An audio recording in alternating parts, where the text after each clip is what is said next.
Saudara-saudari yang dikasihi Tuhan, karena hari Minggu ini adalah hari Minggu yang kedua terakhir pada bulan Oktober, jadi penultimate Sunday in the October, kita merayakannya sebagai hari doa sedunia untuk misi, World Mission Sunday, atau disingkat Minggu Misi.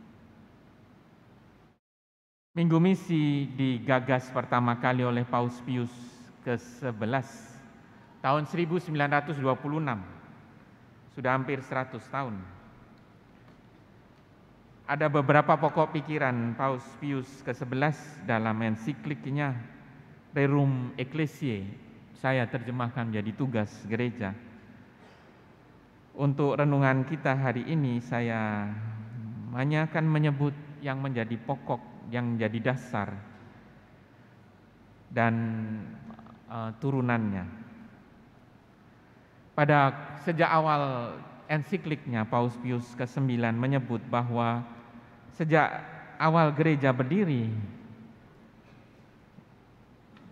yang menjadi perhatian utama dari para pemimpin gereja dan gereja adalah pewartaan.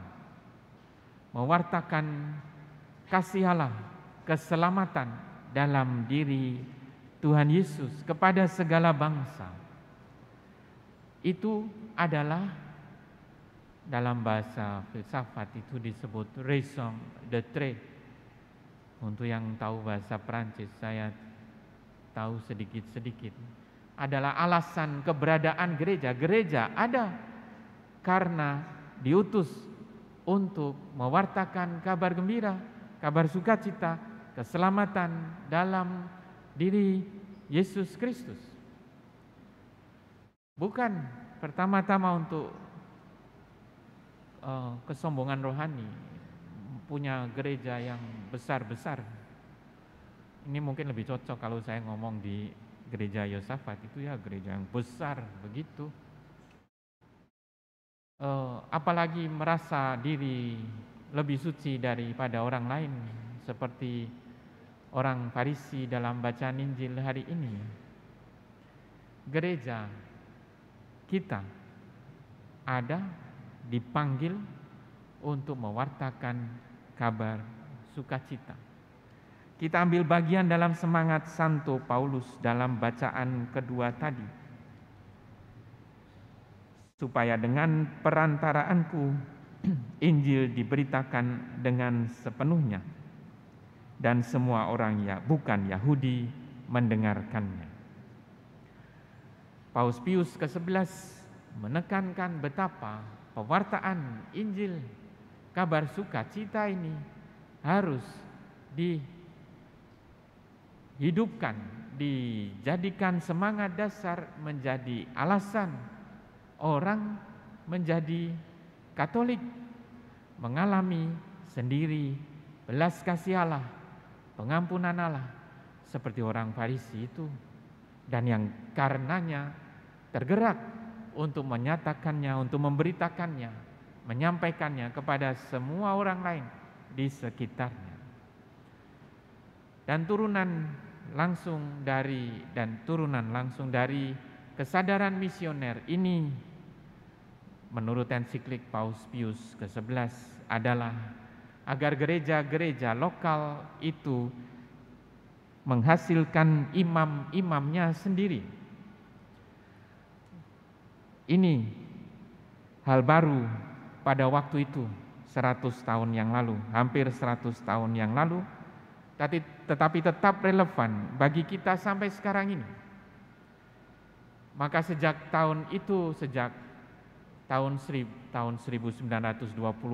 seminari-seminari di gereja-gereja digiatkan, dihidupkan, dan imam-imam lokal, imam-imam setempat didorong untuk hidup. Berikutnya muncul menjadi demikian juga peraturan menjadi sedapat mungkin itu misionaris dikurangi dan dilengkapi, dan kebutuhan gereja dilengkapi oleh imam-imam setempat. Tetapi Pendidikan untuk karya misioner ini tidak dapat dimulai ketika orang sudah dewasa dengan sakramen, dianggap dewasa dengan sakramen Krisma. Sudah sejak awal harus dihidupkan, dibangkitkan, ditanamkan dalam diri anak-anak, orang muda, anak-anak remaja dan orang muda kita secara sederhana, paling sederhana, sangat sederhana. Saya biasanya kalau seorang pelajar itu datang kepada atau mahasiswa datang pada saya, Romo minta didoakan untuk ujian, ya boleh ya, meskipun biasanya kalau ujian ya belajar. Tapi oke, karena bukan saya yang ujian, jadi saya boleh mendoakannya dan perlu juga.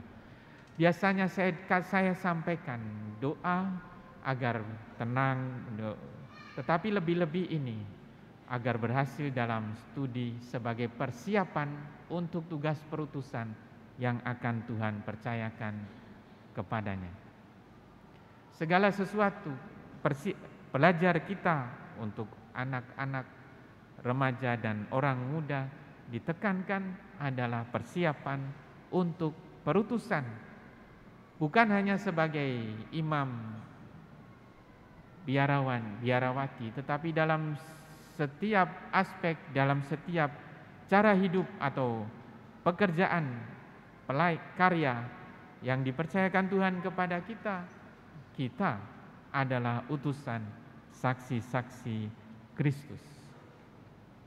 Dan karena itu, karya misioner juga didorongkan kepada setiap fungsionaris lembaga, fungsionaris gereja, bukan hanya para imam, tapi seluruh dewan pastoral paroki, para asisten imam, petugas liturgi, termasuk paduan suara. Bahkan Anda semua yang hadir sebagai umat dipanggil, diundang untuk menjadi saksi-saksi kasih Kristus. Maka di akhir perayaan Ekaristi nanti sebelum berkat penutup kita akan mendengarkan sharing bagaimana mereka yang berkarya, yang ambil bagian dalam tugas mengembangkan dan mengkonkretkan panggilan dasar kita sebagai murid-murid Tuhan Yesus, menjadi saksi, berkarya, menjadi saksi di tengah masyarakat, akan dibagikan dengan menyadari panggilan hidup kita sebagai saksi-saksi Tuhan. Kita menghidupi sungguh bait pengantar Injil ini.